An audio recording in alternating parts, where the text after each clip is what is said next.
102페이지 보시면 보조단이 있습니다. 이걸 봅니다. 그러니까 가학성과 적실성이 따르고 A와 A가 따르고 있는 게 아니라 이것이 연결돼.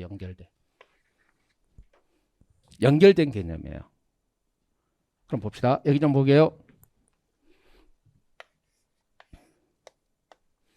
1번, 2번. 1번이 균형이에요? 2번이 균형이에요? 1번? 2번? 아니, 둘 중 하나가 다. 사회과학은 행정학이 사회과학이에요. 사회과학은 이걸 균형이라 그러지 않습니다. 오케이?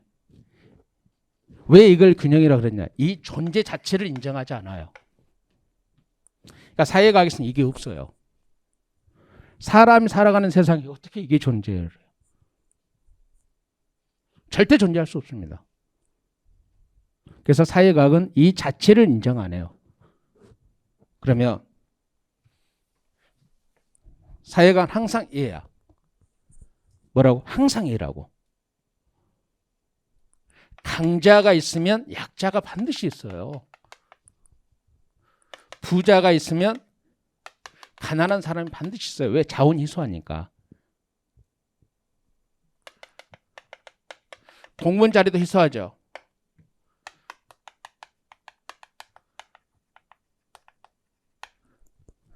합격성이 있으면 반드시 불합격성이 있어요.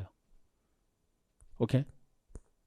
그럼 뭘 안정균형이라 그러냐면 이게 변화되지 않는 걸 안정균형이라 그래요. 그럼 변화는 뭐예요? 이게 변화가 되는 걸 변화라 그래요. 변화. 오케이? 이거 자체는 없습니다. 이 자체가 없어요.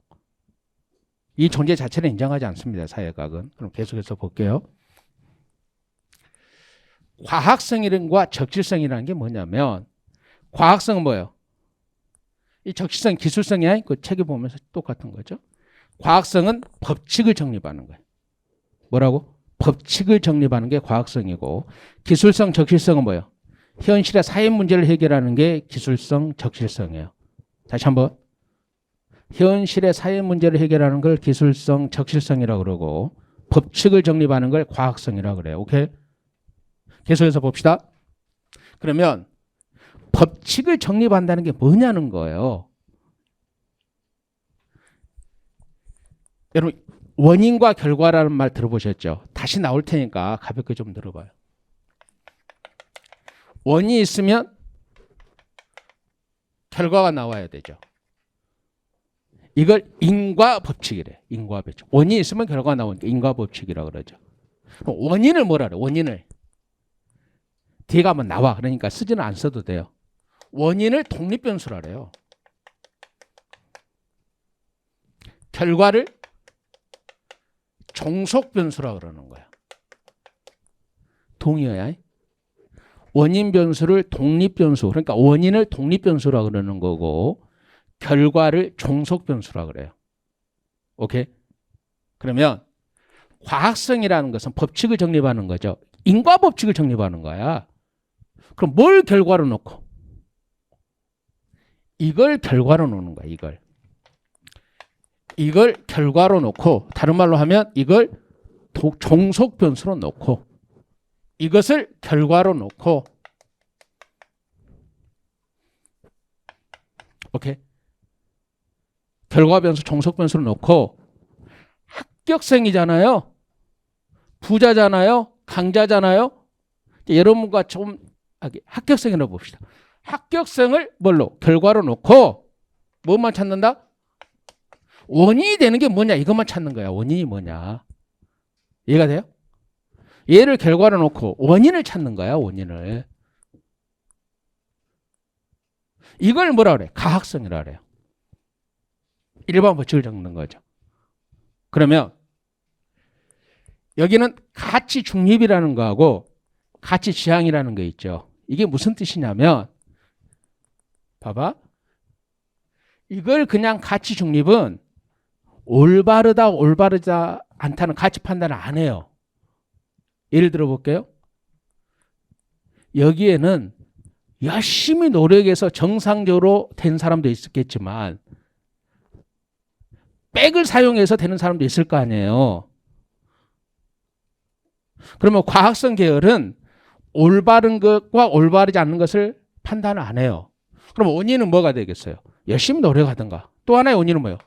백이라도 좋든가. 끝이에요. 결과를 놓고 원인만 찾는 거예요. 원인만. 오케이? 그러니까 이게 올바르다 올바르지 않다는 가치 판단을 하지 않기 때문에 정부가 개입해서 해결하려는 그 자체를 안 하는 거죠. 올바르지 않다는 가치 판단해야지 정부가 개입해서 해결할 거 아니에요. 맞죠? 그러면 이쪽은 뭐냐면 현실의 사회 문제를 해결하는 거죠. 그러면 이 중에서 가치 판단해서 열심히 노력해서 합격한 사람도 있고 열심히 노력해서 뭔가 부자가 된 사람도 있고 반대로 백그라운드를 사용해서 합격한 사람도 있고 오케이? 사기쳐서 부자가 된 사람도 있을 거 아니야. 그러면 올바른 것과 올바르지 않은 걸 가치 판단해야죠. 올바른 것은 그대로 존중하고 유지해야죠. 열심히 합격한 사람이 합격하는 게 뭐가 나빠요? 그게 정상적이고 그건 당연히 우리 사회에서 존중받아야 돼요. 그리고 그건 앞으로 장려를 해야 돼요.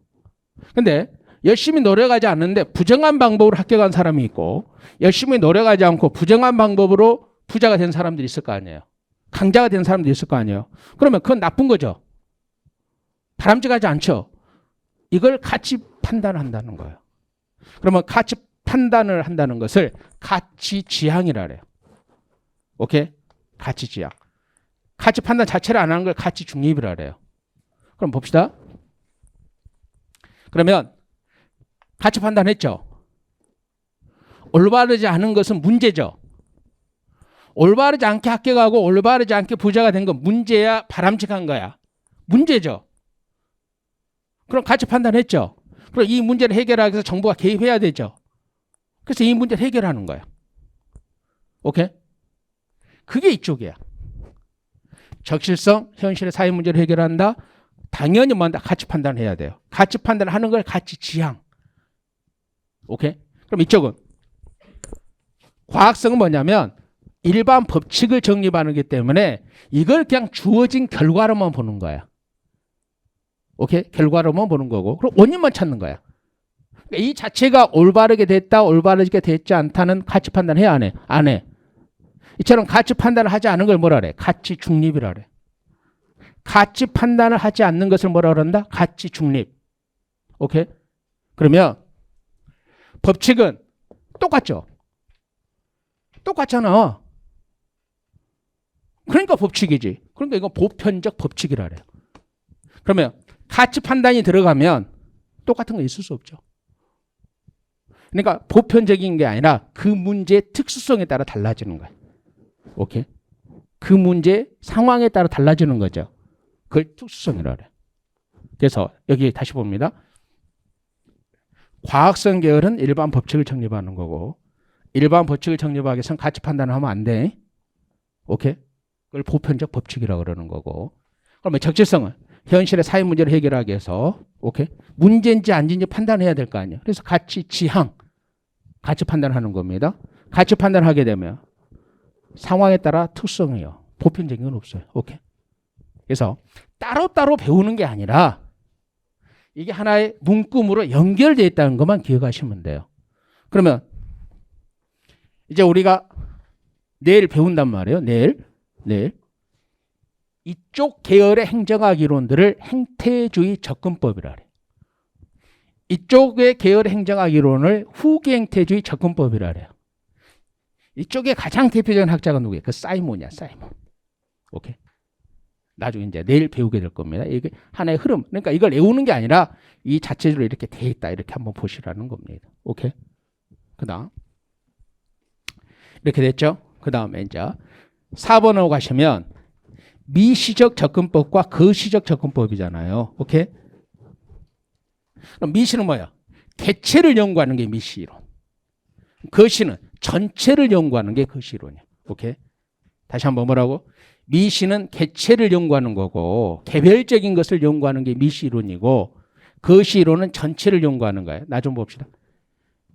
그러면 미시와 거시는 행정학에서 나오는 것이 딱 세 군데밖에 없어요. 이것은 미시론이다. 이건 거시론이다. 그때 가서 하면 돼요. 일단 미시가 개체를 연구하는 거구나. 거시는 전체를 연구하구나. 이렇게만 알고 있으면 됩니다. 그 다음에 방법명사 개체주의와 방법명사 총체주의죠. 한번 봅시다.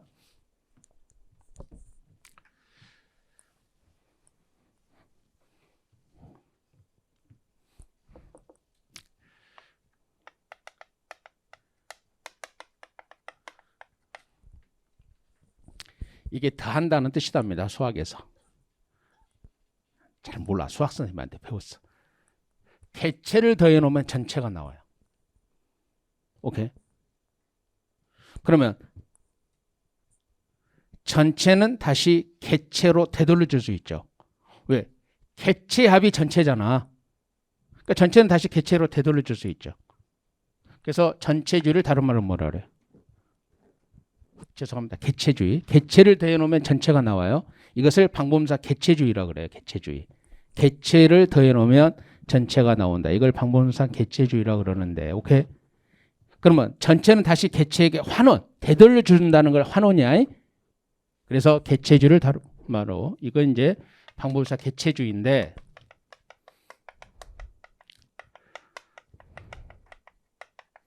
개체주의를 환원주의라고 그러는 거예요. 오케이? 간단하잖아요. 개체를 더해놓으면 전체가 나와. 이게 개체주의야. 근데 전체는 다시 개체로 되돌려줄 수 있죠. 환원주의야, 환원주의. 그러면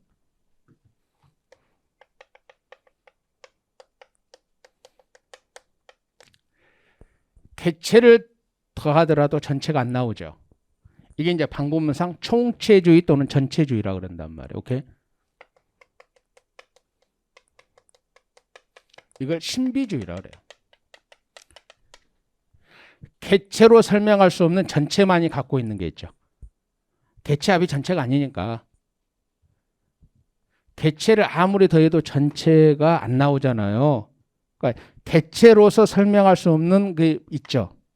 개체로 설명 안 되는 거예요. 그걸 신비하다 그래서 신비주의라 그래요. 그래서 총체주의 동의어가 신비주의, 신비주의.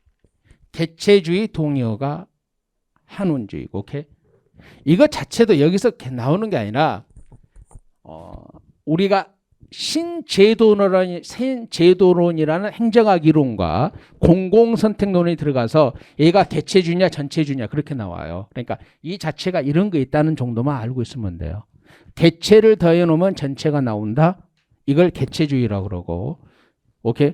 그러면 전체는 다시 개체로 되돌려 줄 수 있죠. 그래서 개체주의를 환원주의라고 그러는 거고, 개체를 아무리 더해도 전체가 안 나와. 그럼 이걸 방법론상 전체주의라고 그러는 거고, 개체로 설명할 수 없는 게 있죠. 그걸 신비주의라고 그래요. 오케이? 그래서 총체주의가 신비주의와 동의어고, 개체주의가 한원주의와 동의어입니다. 다시 한번. 이 자체가 시험에 나오는 게 아니라 나중에 가서 어떤 이론이 있는데 이 이론은 개체주의냐 전체주의냐 이렇게 두세 개밖에 없어요. 미시거시도 두세 개 있는 것처럼. 그때 가서 우리가 외우면 돼요. 근데 외울 때 외우세요 그러는데 뭔지는 알고 외워야 될 거 아니에요. 이 자체가 시험에 나오는 게 아니라 이게 개체주의입니다 이렇게 외워야 되는데 또 개체주의가 뭔지는 알고 외워야 될 거 아니에요. 총체주의가 뭔지는 알고 외워야 될 거 아니에요. 그래서 간단히 설명하고 하는 겁니다. 오케이. 됐죠? 당겨서. 그 다음